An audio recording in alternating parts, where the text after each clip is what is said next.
Breaking Bridget.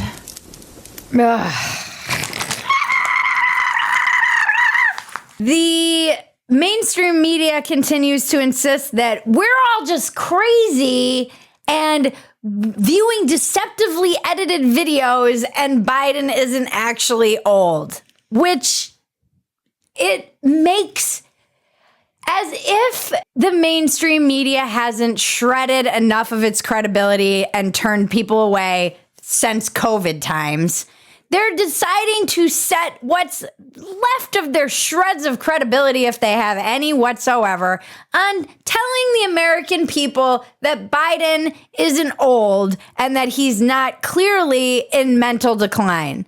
Because people stand with their hands limply by their body, looking around confused all the time. And also get lost and befuddled and need to be assisted and helped off stage when they're doing fundraisers with Obama.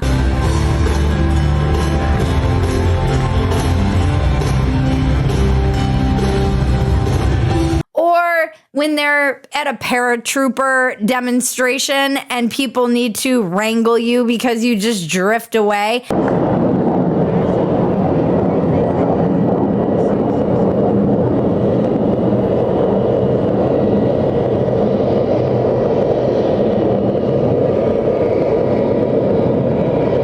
And they'll be like, no, he was talking to the American paratrooper. It doesn't matter. We know what old people look like. I hate how Orwellian is constantly overused, but there's like a famous quote from Orwell. The party told you to reject the evidence of your eyes and ears. When they write these articles about these deceptively edited videos, they won't even post the actual videos in the articles because they know he looks old. He's an old 81 too. He's clearly in decline. Yes. We all know what that looks like. Yeah. It's like, it does something to me viscerally. It makes me feel like Alex Jones. I do imagine this is actually how you go crazy in the culture wars, because people will sit there, journalists, and tell you that you're just being manipulated by right-wing media because you can just observe an elderly person acting elderly.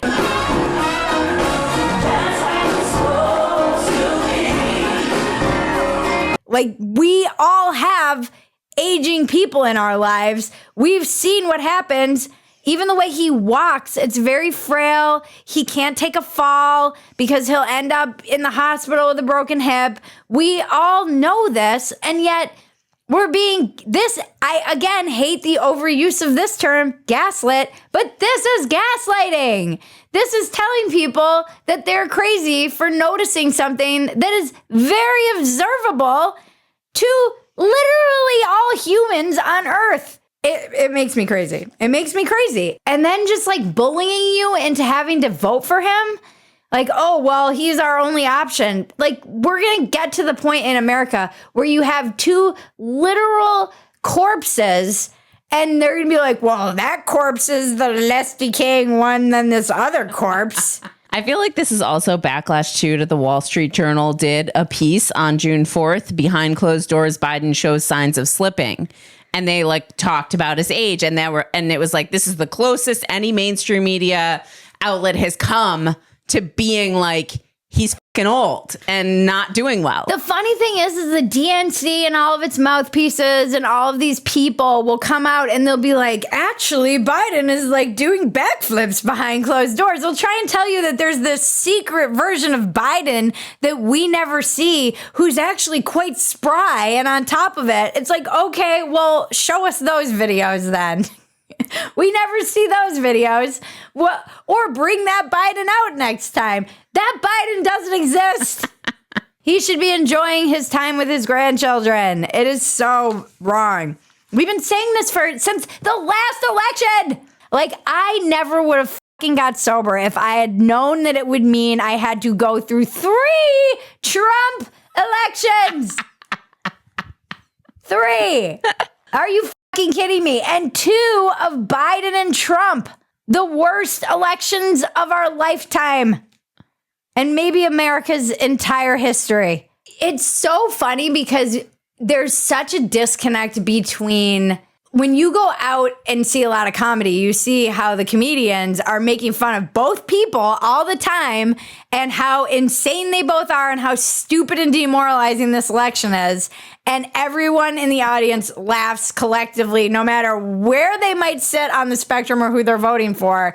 And the pundits act like, oh, this is life for like people are really invested. I'm like, they're not. They're fucking not. They know this is the worst choice ever. They're going to make their choice and like go about their life. People aren't getting armed and shit. I mean, if we end up in a civil war over these two, we deserve it.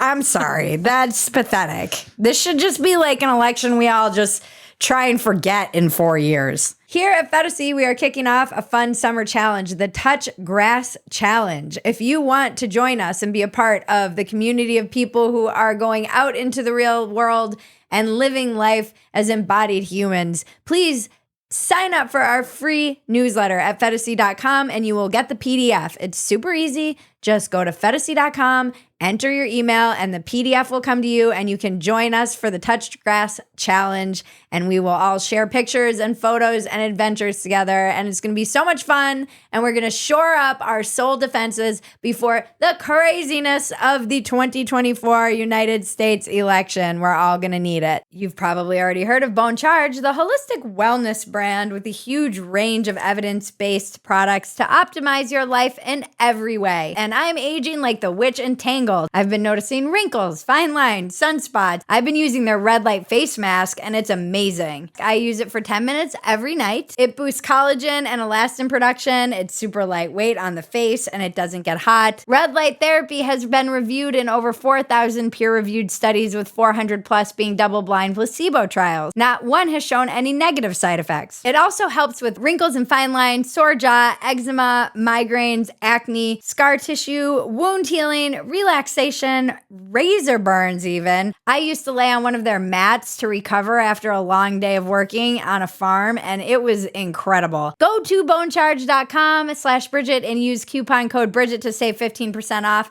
That's BONCHARGE.com/Bridget and use coupon code Bridget to save 15% off. It's a good gift for yourself. If you want to splurge on something nice for yourself, I recommend this. The link is in the description below.